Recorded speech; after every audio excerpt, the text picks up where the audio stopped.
Welcome guys. So today I'm going to be explaining how to do a vending event, okay? So I know a thing or two, right?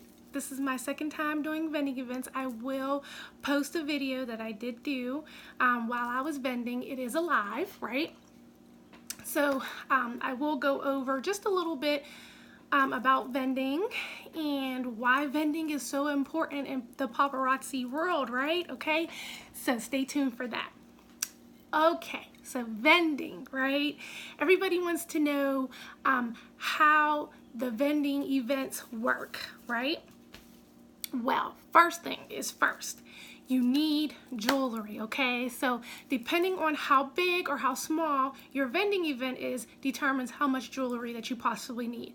I do little vending events, okay? So I only need about 200 pieces of jewelry, right? So that is my range. I don't go with no less than 200 pieces. I know some people who go with 70 to 100. I go with 2, okay? Also, the placements of how you're going to set up everything, right?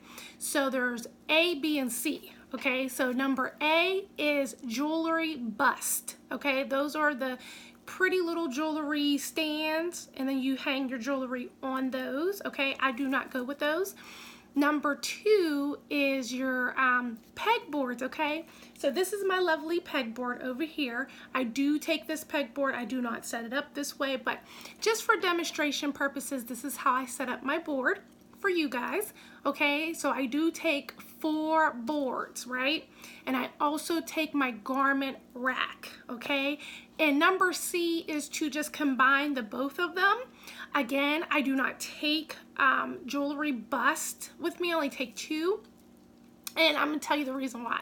So there are pros and cons to everything, right? And what I mean by that is, okay, so I live in Zone 6, which is Pittsburgh, Pennsylvania. We have been getting torrential downpours here. It is June and we're still getting rained on, and winds are about 30 to 60 miles per hour. If I were to just do bust and bust only, all of my merchandise would fly all over the place, guys. And that is like a no-go, okay? That's a no-go. You don't want your jewelry flying all over the place, right? And also, I don't work my events by myself. I work them with my children and my husband, or my children and my cousin.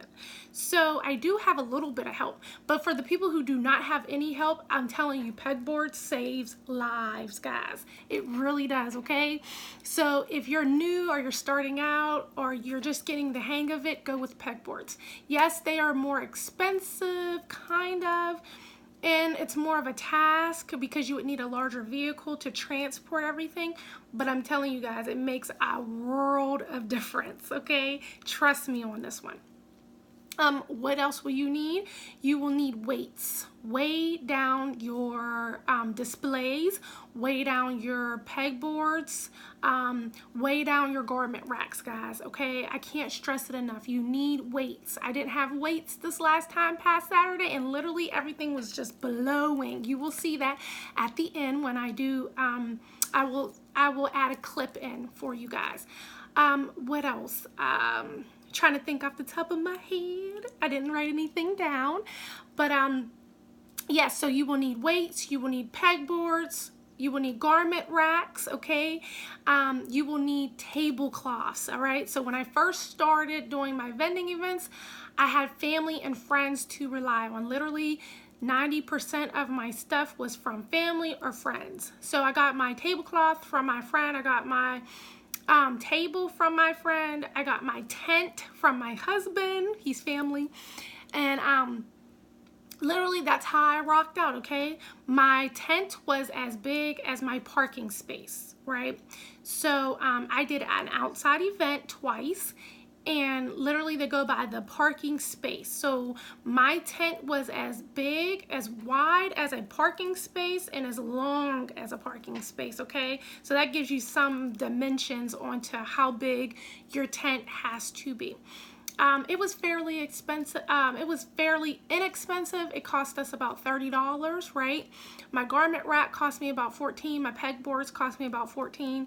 So just try to keep your budget to a minimum, because that way you could save some of your profit for later on, okay? What else? So I talked about the tablecloths, I talked about the tables, I talked about the garment racks, the pegboards, jewelry bust, and oh, last but not least, the jewelry. Okay, so you need tons and tons and tons of jewelry, guys, okay? Like I said, I go with 200 pieces. You don't have to, but just keep in mind that this is going to be the time where everybody sees you, right? And so you want to put your best face forward. You want to put your jewelry out there for display for everybody to see.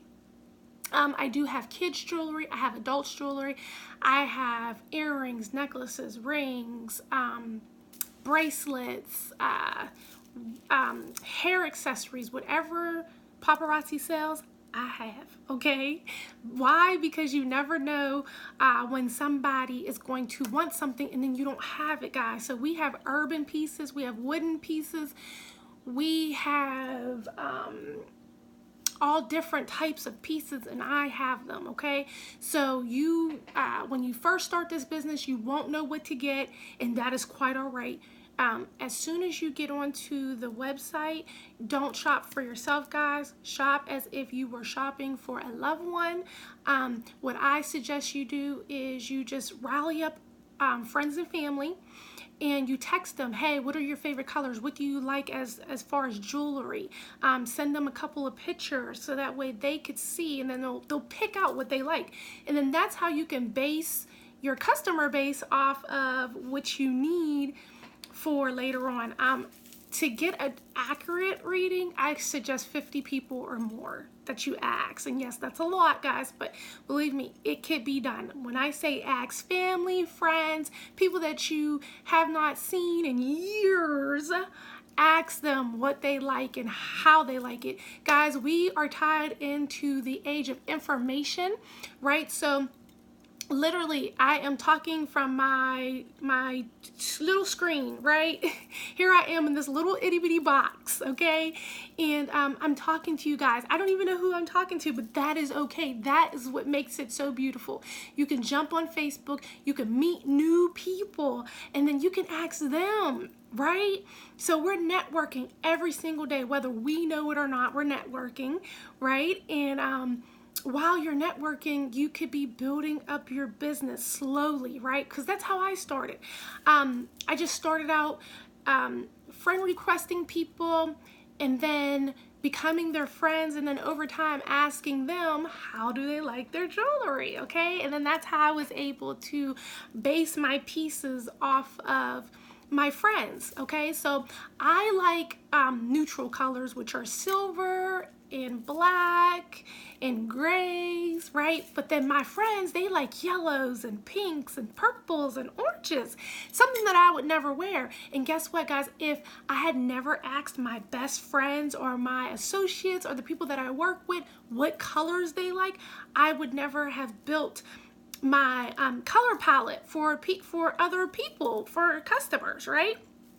So this business is just based on how determined you want to be in life, right? And how outgoing you are. So crawl out of the little bubble, right? Because as you know, or if you don't know, now you'll know, I suffer from anxiety, and I have a little bit of PTSD, just a tad bit. But I am working through that, guys.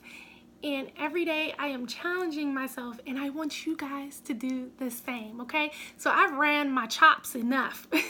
I will have some descriptions down below for you guys, okay? I will put a little clip at the end so that way you could see how I did and how my vending experience went this past Saturday, okay? So until next time, guys, goodbye.